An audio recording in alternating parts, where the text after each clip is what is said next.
හරි මම අද කතා කරන්න ආවේ මේ විශේෂිත නෞකාව ගැන ඔයාලට පොඩ්ඩක් කියලා දෙන්න. මේක සෙන්හු 24 කියන විශේෂිත නෞකාවක්. වගේම මේක අයත් වෙන්නේ ISPMC කියන ආයතනෙට. ඒ වගේම මේකේ විශේෂයෙන්ම කරන්නේ වරායවල් වලට අවශ්‍ය ගෑන්ඩ්‍රි ක්‍රේන් ප්‍රවාහනය. ඒ කියන්නේ ඔයාලා මේ පසුබිමේ පේන ඇති අර මන් නිල් පාට පෙන්නපු ගෑන්ඩ්‍රි ක්‍රේන් ප්‍රවාහනය තමයි විශේෂයෙන් කරන්නේ. ඒ වගේම මේ ගෑන්ඩ්‍රිකයෙන් මෙම නැවට ආධාරක මගින් වෙල්ඩිං කරලා සවි කරලා තියෙන්නේ. ඒක නර අපි ගොඩක් දුර ප්‍රමාණයක් මුහුදේ ප්‍රවාහනය කරන නිසා ඒ පැද්දීමට රොස දෙන්න දෙපැත්තෙන් නැවේ බඳට තියලා වෙල්ඩිං කරලා තියෙන්නේ.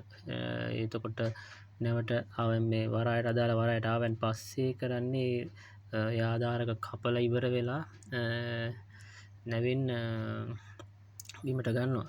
ඊට පස්සේ මේ තව විශේෂ දෙයක් තියෙනවා. මේක දැන් මේ ඔයාලට පේන ඇති මේ ජැටියට වැඩිය ටිකක් උසින් තමයි මේ නැවේ උඩ තලය තියෙන්නේ. එතකොට දැන් මේක වරායට අදාළ වරායට ආවෙන් පස්සේ කරන්නේ මුලින්ම නැව ජැටියේ හා සමාන වෙන පරිදි පොඩ්ඩක් ගිල්ලනවා කියන්නේ වතුර හෝ අදාළ මොන හරි යොදලා ගිල්ලලා ඉවර වෙලා තමා මේ ගිලලා තමා මේක මේ ගෑන්ඩ්‍රි ක්‍රේන් ටික ගොඩ බිමට ඒ කියන්නේ අපි ජැටියට අරගෙන ඉවර වෙලා පසුව පීලිගත කරනවා. එතකොට මේක පීලිගත කරන කලින් මේක අපි දිගාතට තමා ගන්න අරගෙන ඉවර වෙලා ඊට පස්සේ ඒකේ අදාළ අර පීලිගත කරන රෝද වෙනම සවි කරලා පීලිගත කරලා භාවිතයට ගන්න. මේක මේ ක්‍රේන් සාමාන්‍යයෙන් අපි කියන්නේ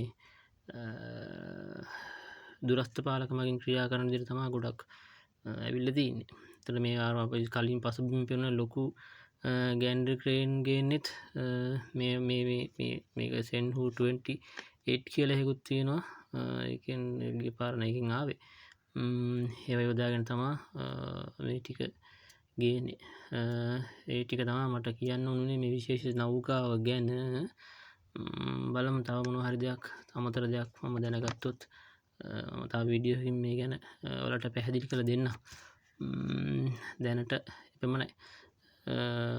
මගේ වීඩියෝ එක හොඳ නම් ලයික් කරලා ෂෙයා කරලා කමෙන්ට් කරන්න. ඒ වගේම තව කෙනෙකුට බලන්න ෂෙයා කරන්න. thank you.